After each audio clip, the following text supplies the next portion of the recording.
Reporting. Joining us now, Congressman Krishnamoorthi. He's a Democrat. He serves on both the House Intelligence and Oversight committees. Congressman, thank you so much for joining us. Let me start with this news on Donald Trump Jr. It's a risky move to subpoena the president's son. There's no doubt about that. How aggressively can Senator Richard Burr, the chairman of the Intelligence Committee, pursue this? And what does it tell you that he's willing to have this fight over? He can pursue it aggressively, and I think that this move is the right one because there were clear discrepancies in Don Trump Jr.'s testimony with regard to what he told his father regarding the June 2016 meeting in Trump Tower, and this is why it's important. From a counterintelligence perspective, if it turns out that he was lying about his discussions with his father about this particular meeting, and the Russians know that he's lying, that information in itself is called kompromat. It's information that could be used to manipulate Don Trump Jr., the Trump Organization, and by extension, potentially his father. So that's why it's so important for Senator Burr of the Senate Judiciary Committee, the Intelligence Committee, to pursue this because this is part of his counterintelligence mission on the committee. Very interesting. What precedent does it set, though, to have Senator Lindsey Graham, who's the chairman of the Senate Judiciary Committee, advising Donald Trump Jr. to ignore the subpoena from Richard Burr and the Intelligence Committee? I assume this is advice. This advice is free advice, so it's worth the price you pay for it. I would not take that advice if I were Don Trump Jr. Ignoring subpoenas is not a prudent course of action. I think at this point he should comply with the subpoena, but it points to a bigger issue, Wolf, which I think you may have mentioned earlier, which is that Donald Trump, his father, is now obstructing not only Democrats in the House, but also Republicans in the Senate. And so this is something where I'm hoping both Democrats and Republicans stand up for the will of the people to exercise oversight of their president.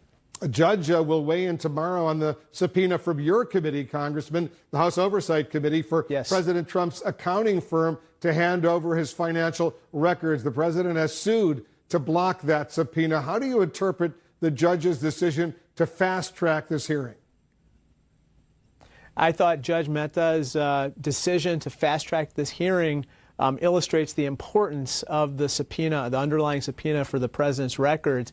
I think that Donald Trump's attorneys thought that by intervening or suing the Mazars firm in court, they would somehow slow down the process and delay as long as possible their turning over the financial records of Donald Trump to the Oversight Committee. I think what the judge's ruling illustrates is that I don't think that delay is necessarily going to be in the cards with regard to a lot of these subpoenas and the enforcement of their subpoenas.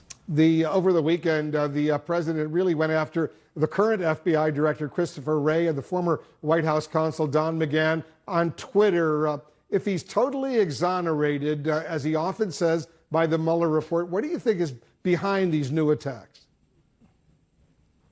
Well, I think he knows the truth that he was not totally exonerated by the Mueller report. And the fact that he tried to get Don McGahn to say that there was no obstruction, and the fact that Don McGahn refused to do so, and now to get Christopher Wray to say that somehow spying was done by the FBI on the Trump campaign, and that he is refusing to say that, illustrates that the facts can be stubborn, and the truth is the truth. And I think that Donald Trump is having a hard time, obviously, accepting that, but that doesn't mean that everyone in his administration is going to follow his lead with regard to that approach.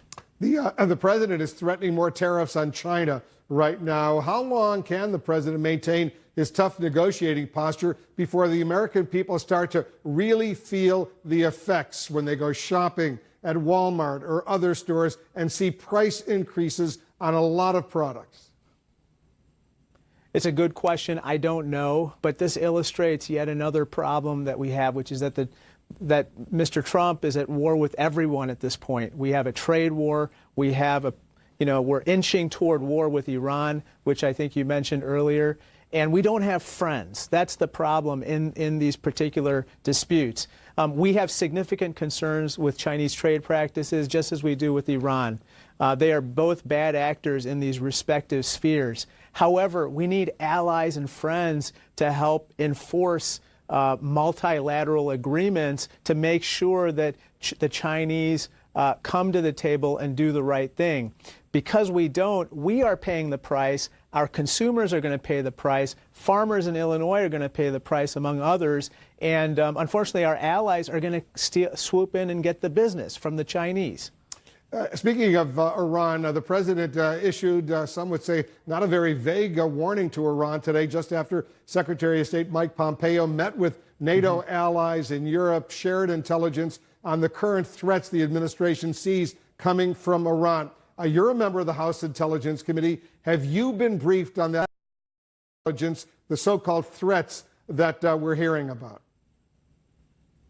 I have. I can't comment specifically on them. All I can say is that Iran is a bad actor in the Middle East. There's no doubt about it. However, we need allies and friends to get Iran to do the right thing ultimately. When Mr. Pompeo wanted to convene a meeting of foreign ministers of our allied countries, he was rebuffed. And what's worse is that it's clear Iran is a bad actor, but some of our allies are almost viewing our activity and our behavior on equivalent terms with Iran. That's a horrible situation. And so we need to figure out a way to avoid taking a maximalist approach toward war, which is what I fear the Trump administration is trying to do here. And we have to bring our allies with us in a multilateral approach toward Iran ASAP. As someone who's been briefed on the latest intelligence by the administration, do you know if these are legitimate threats or if some of the more, let's say, hawkish members of the Trump administration are stoking these tensions? Again, I can't comment on the specifics, Wolf. However, let me say this. The Iranians have fomented all kinds of violence against us and our interests throughout the Middle East, and there doesn't seem to be an end to that. In fact, it appears that they are continuing to be aggressive on all fronts.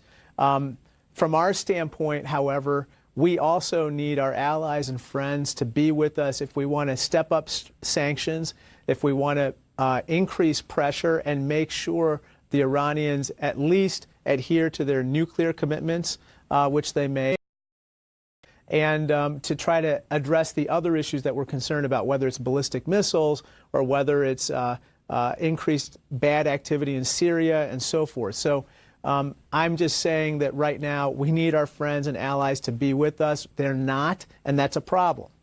Very quickly, I know you can't get into specifics, but are U.S. military personnel, whether in Iraq or elsewhere in the region, now being threatened by Iranians or Iranian proxies?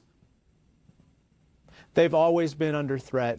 And I think after I think that you saw that we designated the Iranian Guard, the Revolutionary Guard, as a terrorist organization.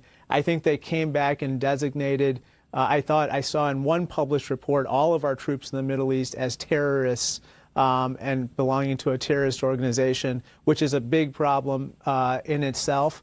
And so we have to obviously protect our troops, make sure we stay strong, and but we need a united front with our friends and allies now more than ever. The U.S. still has 5,000 troops in Iraq, 7,000